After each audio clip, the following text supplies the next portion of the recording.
नमस्कार। रोजाना खबर में आप सभी का हार्दिक स्वागत है। रोजाना खबर का विशेष अभियान मिलिए अपने पार्षद से लगातार जारी है। हम पार्षद से बात करते हैं और पार्षद के चुनाव में जो पिछली बार प्रत्याशी रहे या यूं कहें जो हारे हुए उम्मीदवार हैं, विपक्ष के उम्मीदवार हैं, उनसे भी हमने बात की। सबसे बड़ी बात क्या है कि वार्ड नंबर 44 में निगम पार्षद चुनाव में भाजपा की ओर से उम्मीदवार रहे विकास मित्तल से हमने सीधी बात की। यह जानना चाहा कि मोहनपुरी में समस्या क्या है, वार्ड नंबर 44 में समस्या क्या है, पार्षद इलाके के लोगों के मापदंडों पे खड़े उतरे हैं या नहीं, उनके जहन में पार्षद न बनने पाने का मलाल है, वो क्षेत्र की जनता के बीच रहे 5 साल, क्षेत्र की जनता उनसे क्या उम्मीद करती है और आने वाले समय में वो जनता के लिए क्या कुछ देना चाहते हैं। सीधी बात, बेबाक बात विकास मित्तल से। विकास मित्तल धार्मिक भावनाओं से ओतप्रोत सामाजिक व्यक्ति हैं, युवा चेहरा हैं भाजपा के मेरठ महानगर में। गौ सेवा से लेकर और इंसानी सेवा तक लगातार तत्पर रहते हैं। 24 घंटे में 18 घंटे सेवा करने वाले विकास मित्तल जनता के बीच रहते हैं। चाहे वोटर आईडी कार्ड बनवाने का मामला हो या सफाई का मामला हो या मृत्यु प्रमाण पत्र सहित निगम का कोई भी काम हो, विकास मित्तल सक्रिय रहते हैं। विकास मित्तल ने घर में गौशाला भी बना रखा है। आप देख सकते हैं किस प्रकार से गायों की सेवा भी करते हैं, लोगों की भी सेवा करते हैं, यानी नर सेवा नारायण सेवा, क्योंकि गाय माता हिंदू धर्म में बहुत पूजनीय मानी जाती हैं। तो आइए सीधे मिलते हैं वार्ड नंबर 44 के भाजपा के उम्मीदवार रहे, निगम पार्षद के उम्मीदवार रहे विकास मित्तल से।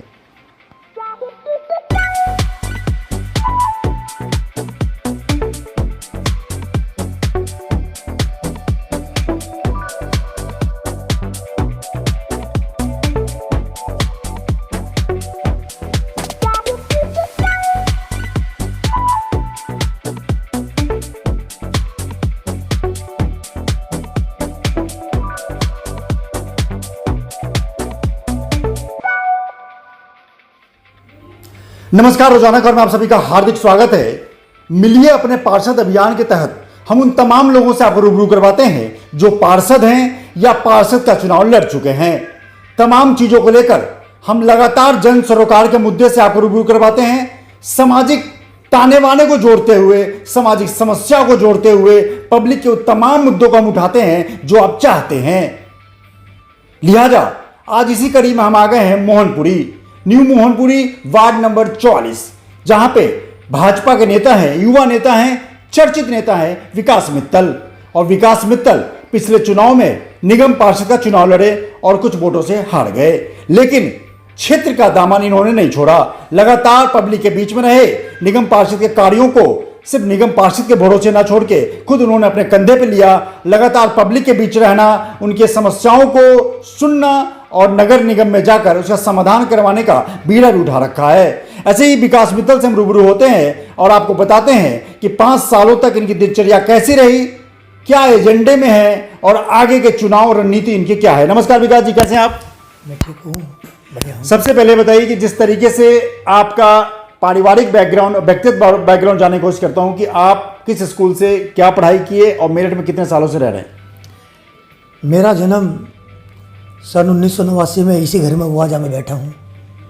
मेरे पिता खजूरी के हैं, गांव से मेरठ आके बसे थे और 1989 में मेरा बर्थ यहाँ हुआ। उसके बाद मैंने प्राथमिकता जो प्रारंभ मैंने स्टार्ट की है स्टडी अपनी, तो मैं आर के अकेडमी एक स्कूल हुआ करता था बेगम बाग में, वहाँ मैं पढ़ा हूँ 8 क्लास तक। उसके बाद मैं फिर 9th और 10th किया हूँ GIC से, और उसके बाद मैंने इंटर फर्स्ट ईयर और इंटर रामसाई से किया, और उसके बाद BCom किया है मैं NSDT कॉलेज से।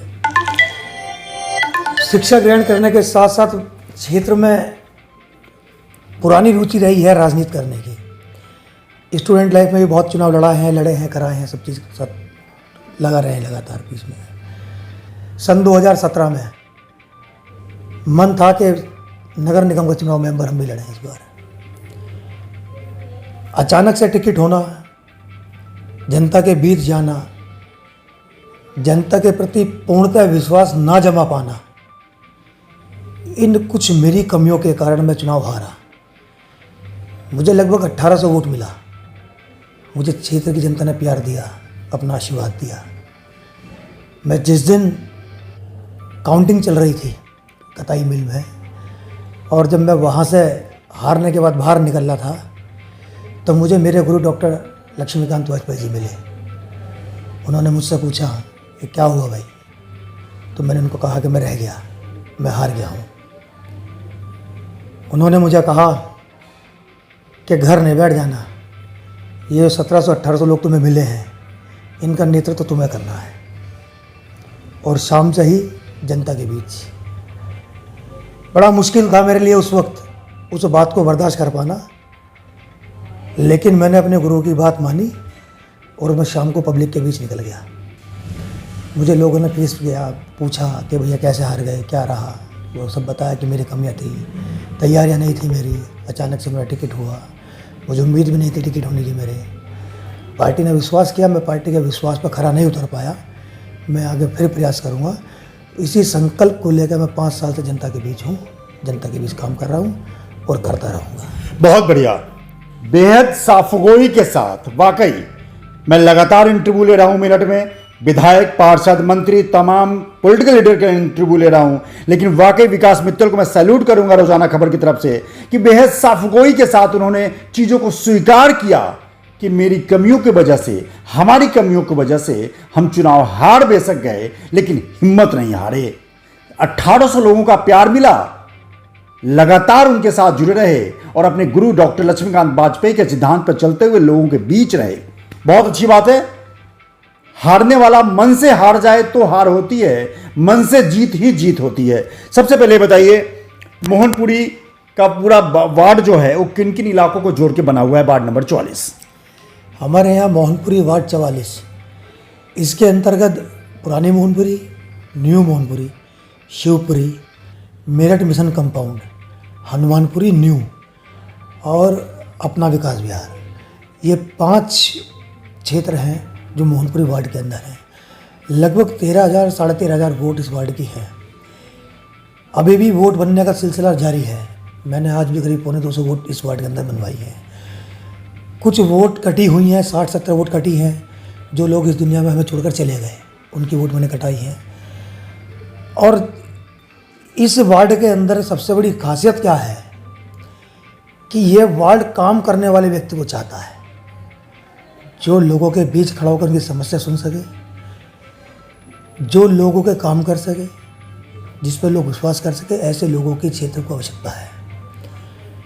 जब मैं चुनाव हार के क्षेत्र में आया तो कई चीज़ मेरे सामने ऐसी आई जिनको देखकर मैं बड़ा दंग रहा। पुलिस के नाम पर दलाली करना, मृत्यु प्रमाण पत्र के नाम पर दलाली करना, आधार कार्ड के नाम पर दलाली करना, इस तरह की गतिविधियां करने वाले जो लोग थे। और जब लोगों की उत्पीड़न होना शुरू हुआ इस क्षेत्र के अंदर, तो मैंने कहा कि ठीक है, आज के बाद किसी को आप 5 पैसे नहीं देंगे। पुलिस से संबंधित काम होगा, मैं लड़ूंगा आपके लिए। किसी का कोई आधार कार्ड, मृत्यु प्रमाण पत्र, जन्म प्रमाण पत्र, पैन कार्ड, वोटर कार्ड, जो भी नगर निगम से जुड़ी हुई चीज़ें या नगर निगम के अंतर्गत मेंबर से जुड़ी हुई चीज़ें हैं, उनके लिए मैं तत्पर खड़ा हूँ, खड़ा रहूँगा और आगे भी जनता का काम करता रहूँगा। उस दिन के बाद से क्षेत्र के लोगों को बड़ा मुझ पर विश्वास हुआ। मैंने लोगों के बीच काम किए। भगवान का आशीर्वाद मेरे साथ है, मेरे गुरु का आशीर्वाद मेरे साथ है। मुझे लोगों का प्यार दिन प्रतिदिन बढ़ता चला गया। लोगों का तो प्यार टूट जाता है, कम हो जाता है। मुझे इस क्षेत्र की जनता से अहत प्यार मिल रहा है, अथाई प्यार जैसा कहना चाहिए। बिल्कुल, बहुत विश्वास और उम्मीद है, क्योंकि काम धरातल पर रहते हैं। आपकी दिनचर्या क्या रहती है? लोगों के बीच कैसे फ़ोन आते हैं, कैसे उन लोगों को अटेंड करते हैं, कैसे जाते हैं? व्यस्तम काम है, लगातार डेयरी का संचालन भी करना, परिवार को भी देखना, तमाम चीज़ों को लेकर। अभी अविवाहित हैं, लेकिन फिर भी भाई का परिवार है, संयुक्त परिवार के सबसे बड़े द्योतक हैं, क्योंकि 4 भाइयों का चूल्हा एक ही है। संस्कार और तहजीब, तमीज और जो देश की समृद्धि जो संयुक्त परिवार में है, उसके द्योतक है। क्या दिनचर्या रहती है आपकी? कैसे फॉलो करते हैं? पब्लिक कैसे आपको कॉल करती है? आप कैसे रिस्पॉन्ड करते हैं? मैं सुबह करीब 5 बजे उठ जाता हूँ। उसके बाद मेरा एक व्यवसाय है दूध का। 7:30 बजे दूध के वजह से फ्री होना और जनता के लिए काम करना। मैं किसी परिवार में नहीं गया पूछने कि आपका क्या काम है। जनता को मुझ पर इतना विश्वास है, इस क्षेत्र के लोगों ने मुझे बेटा माना है अपना, बहन ने भाई माना है, माता ने बेटा माना है, युवा साथी ने दोस्त माना है। सुबह उठते ही मेरे पास फ़ोन दिन भर करीब 150 कॉल मेरे क्षेत्र के लोगों की मेरे पास होती है। किसी न किसी कार्य से संबंधित फ़ोन होते हैं, बिना किसी लाभ के, बिना किसी स्वार्थ के, बिना किसी लालच के और बिना किसी दबाव के उन लोगों को काम करने में सक्षम हूँ। इसीलिए जनता का विश्वास मेरे पर बढ़ता जा रहा है और सुबह से शाम तक पब्लिक के बीच रहता हूँ। अभी जब आपका फ़ोन आया था उस वक्त भी पब्लिक के बीच ही काम करने लगा था। दूसरा, मैं 7:30 बजे सुबह नाश्ता के घर से निकलता हूँ। मैं अपने घर में भी 3:45 बजे आता हूँ, अगर लोग यहाँ रहा हूँ तो 4:45 के बाद 5:30 फिर सड़क पर पहुँचता हूँ। 10:30-11 बजे तक लोगों के बीच होता हूँ। उसके बाद घर आता हूँ, 2 रोटी खाता हूँ, फिर सो जाता हूँ जी। 24 घंटे में 8 घंटे में 7 घंटे सोता हूँ और बाकी सारा काम पब्लिक के लिए और सरल जीवन आपके सामने हूँ, साधारण है। बिल्कुल, युवा नेतृत्व, युवा शक्ति, भाजपा के युवा नेतृत्व के तौर पे ये मेरठ में उभरते जा रहे हैं। विकास मित्तल, सबसे बड़ी बात क्या है कि मेहनत ही इनकी पहचान है। सर, एक चीज़ बताइए कि जिस तरीके से ये मोहनपुरी वार्ड में क्या क्या समस्याएं हैं, या हम किसी पार्षद का नाम नहीं लेंगे, क्या अभी भी पार्षद अपने मापदंडों पर खड़े उतरे हैं या कुछ कमियां हैं? देखिए, वार्ड में अगर बात करूं सफाई की मैं, तो मेरे वार्ड में 64 कर्मचारी हैं और 64 कर्मचारी में काम पे मेरे यहाँ 20 या 22 कर्मचारी मात्र आते हैं। मैं कहता हूँ सुपरवाइज़र को, लेकिन संभवतः वो मेरे कहीं से काम नहीं कर पाता, चूँकि एक तो सभासद का भी दबाव होता है, ऊपर से पॉलिटिकल दबाव भी लोगों पे होते हैं। लेकिन जो 64 लोग कर्मचारी काम करने वाले हैं, जब वो 41 लोग छुट्टी पर, 42 लोग छुट्टी पर रहेंगे तो दिक्कत तो क्षेत्र के अंदर आ रही है। वार्ड के अंदर अधिकांश गलियाँ कूड़ा सड़कों पे है, सीवर चौक है, नाली की सफाई नहीं होती है। जब लोग बड़े परेशान होते हैं तो फ़ोन करते हैं कि भैया आज यहाँ पानी भर गया, घर के अंदर आ गया है। तो मैं नगर निगम बोलता हूँ, राजकुमार भाई हैं, सुपरवाइज़र हैं अपने यहाँ, बेचारे गाड़ी भेजते हैं, साफ़ सफाई कराते हैं। अपना निकित सुपरवाइज़र है जो अपने वार्ड का है, 2-4 लोगों को भेजता है तो साफ़ सफाई कराता है, लेकिन ठीक ठाक व्यवस्था नहीं करा पाता है। फ़ोन जाता है तो काम कराता, नहीं जाता है तो नहीं करा पाता। तो पार्षद की दिनचर्या क्या रहती है? जो पार्षद हैं यहाँ पे, जो मौजूदा पार्षद हैं, शायद बहुजन समाज पार्टी या किसी पार्टी से हैं, मतलब उनकी क्या दिनचर्या रहती है? वो पब्लिक में घूमते नहीं हैं? बस मैं कहना कुछ नहीं चाहता उसके बारे में। उसका कारण है कि उसकी करनी उसके साथ है और मेरी करनी मेरे साथ है। बिल्कुल, जिस तरीके से लगातार एक युवा नेतृत्व के साथ साथ एक अच्छी राजनीति का यही एक पहचान है कि सकारात्मक राजनीति करना जानते हैं, सकारात्मक राजनीति की बात करते हैं। क्षेत्र में किन चीज़ों को लेकर 5 साल आपके दिल में टसक रही, कि कसक भी रही और टसक भी रही कि आखिर मैं होता तो ये करवाता और बन जाऊंगा तो ये करूंगा? 2-3 काम ऐसे बताइए, 4 काम। देखिए, मेरे क्षेत्र में सबसे बड़ी समस्या है सीवर लाइन। इस मोहनपुरी के अंदर जिस तरह सीवर लाइन डलनी चाहिए थी, वो सीवर लाइन आज से 40 साल पहले डली थी। उस 40 साल पहले जो यहाँ की आबादी थी उसके हिसाब से सीवर लाइन डली थी। आज की आबादी में और उस समय की आबादी में 80% का अंतर है। उस समय 20% थी, आज 100% है। पानी की निकासी को लेकर बहुत बड़ी समस्या क्षेत्र के अंदर है। नाली बना देने से खुले में शौच बहना, गंद रहना, बीमारी फैलना, ये बड़ी समस्या है। एक संकल्प था मेरा कि मेरे क्षेत्र के दोनों तरफ नाले हैं, तो मैं ये चाहता था कि उन नालों तक जो वार्ड की निकासी है वहाँ तक उसको कवर्ड पाइपलाइन डला के सीवर लाइन डलाई जाए, और सीवर लाइन भी करीब 12 इंच तो हो, ताकि पानी की निकासी में दिक्कत ना हो और घरों में पानी बैक ना मारे। एक बड़ी समस्या है कि हमारे यहाँ आबादी पर 30 साल 40 साल पुरानी है। अब जो नई आबादी हो रही है उसमें मकान ऊँचे बन रहे हैं, छोटी आबादी में मकान नीचे हैं, तो उसमें क्या होता है कि पानी बैक मारता है सीवर लाइन में। तो उस पानी बैक की व्यवस्था क्या है? अभी हमारे यहाँ क्षेत्र में सन 2016 चुनाव से पहले 15-16 की बात थी, 30 फीट गहरी सीवर लाइन डली है मेन रोड पर। उसको अटैच किया है काली नदी से, प्लांट बनाया है वहाँ। तो हमारे यहाँ एक निकासी का तरीका यही है कि हम 30 फीट वाली जो सीवर लाइन है उस लाइन में इस क्षेत्र की सीवर लाइन को जोड़ दें। पानी बैक मारेगा नहीं, जल भराव होगा नहीं, और क्षेत्र की समस्या समाधान कम पैसों में और सही समय पर हो आपके सकता है। एरिया के पास ही गुजर के जा रहा है। बिल्कुल मेरे क्षेत्र के पास से, एरिया के पास से गुजर जाता है। सबसे बड़ी समस्या ही गंध है। क्यों? आज की तारीख में नई नई बीमारी जन्म ले रही है। देखिए अभी गाय को एक लिप्पी वायरस आया है, कोरोना काल से हम जूझ के आए हैं सब लोग। उसके बाद ये चिकनगुनिया फिर दोबारा से आ गया था। तो ये सब बीमारी जो जन्म ले रही है, क्या कारण है इसका? गंध की तो कारण है। जिस तरीके से लगातार आप क्षेत्र की जनता के बीच हैं, मैं चाहूँगा कि इस बार क्षेत्र की जनता आपको वाकई सफलता दे। अगर पार्षद बनते हैं तो पार्षद के तौर पे आप 5 काम ऐसे बताइए बहुत संक्षिप्त में कि आप मोहनपुरी वार्ड नंबर 44 के लिए क्या सोच के रखा हुआ है। सबसे पहले अपने क्षेत्र के अंदर बच्चों की शिक्षा दीक्षा पर बड़ा विशेष ध्यान देना है। जो शिक्षा दीक्षा का संबंध है बच्चों का, जिन परिवारों में आज कोरोना काल के बाद से आय का स्रोत नहीं है और आय का स्रोत ना होने के कारण बच्चे घर बैठ गए हैं। आज भी करीब 12-14 बच्चे इस क्षेत्र के ऐसे हैं जिनको मैं आपके माध्यम से बताना चाह रहा हूँ कि ठीक ठाक व्यवस्था में बच्चे पढ़ रहे हैं। अब तो एजुकेशन दिलवा रहे हैं आप। बहुत बढ़िया। और भगवान की कृपा है, आने वाले टाइम में और ईश्वर की कृपा रही तो और ज़्यादा कोशिश करने का भी मन है कि और बच्चों को पढ़ाया जाए। क्षेत्र में शिक्षित क्षेत्र है, अच्छा क्षेत्र है, पढ़ा लिखा क्षेत्र है, सब लोग एजुकेटेड है, लेकिन अर्थव्यवस्था खराब होने के कारण दिक्कत आई है। दूसरा सफाई। तीसरा वार्ड के अंदर नियमित रूप से जो कर्मचारी हैं उनसे ना मैं खाऊंगा और ना खाने दूंगा। मोदी जी की नीति पर काम करने का मन है। सिर्फ वार्ड में सफाई चाहिए और इसके अलावा कुछ नहीं चाहिए। क्षेत्र में विकास के कारण सड़क, एक समस्या का क्या काम है? नाली, खड़ंजा, हैंडपम्प, सीवर, ये तो काम है हम लोगों के। इसी को फोकस करना है। इसी को फोकस करना है। अब उसमें भी अगर हम लोग कमीशन लगे तो कहाँ काम होगा?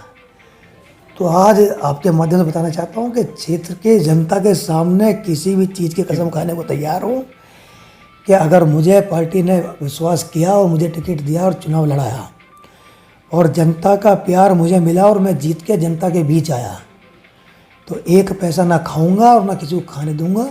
मेरे क्षेत्र की जनता जो कहेगी वो कार्य हर संभव प्रयास कराकर पूरा कराऊंगा। बिल्कुल, नाम ही है विकास, तो जाहिर सी बात है डेवलपमेंट पे तो विकास देंगे ही। विकास डेवलपमेंट पर जोर देंगे, विकास करेंगे मोहनपुरी का। और यहाँ के नागरिकों को लेकर जिस तरीके सीवर की समस्या है, सफाई की समस्या है और आर्थिक तंगी की वजह से बच्चे नहीं पढ़ पाते हैं, उस पर ध्यान देंगे। तमाम कर्मचारी जो 60-61 कर्मचारी हैं वो काम पे 20 आते हैं, न खाएंगे न खाने देंगे के सिद्धांत पर काम करते हुए आपके लिए लगातार सक्रिय रहेंगे अगर ये चुनाव जीतते हैं। विकास को लेकर, विकास की परिपाटी अगर मोहनपुरी में लिखने की है तो ये क्षेत्र की जनता के साथ कदम ताल करने को तैयार हैं। विकास मित्तल का ये इंटरव्यू आपको कैसा लगा? क्या आप जानना चाहते हैं, क्या इनसे पूछना चाहते हैं? तो कमेंट बॉक्स में जरूर बताएं और चैनल को सब्सक्राइब जरूर करें। नमस्कार।